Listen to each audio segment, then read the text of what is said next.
করে পাঁচির হাতে ছিল একটা ছোট্ট মতন কাঁচি। সে বললে তার চেয়ে বড়, সে বললে তার চেয়ে বড় গোপ ধরো তোর চাচি, আয় গোপ ধরো তোর চাচি, আয় গোপ ধরো তোর চাচি।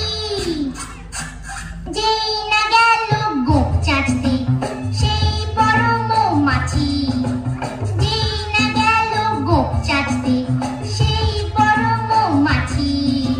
দিল একটা হাঁচি,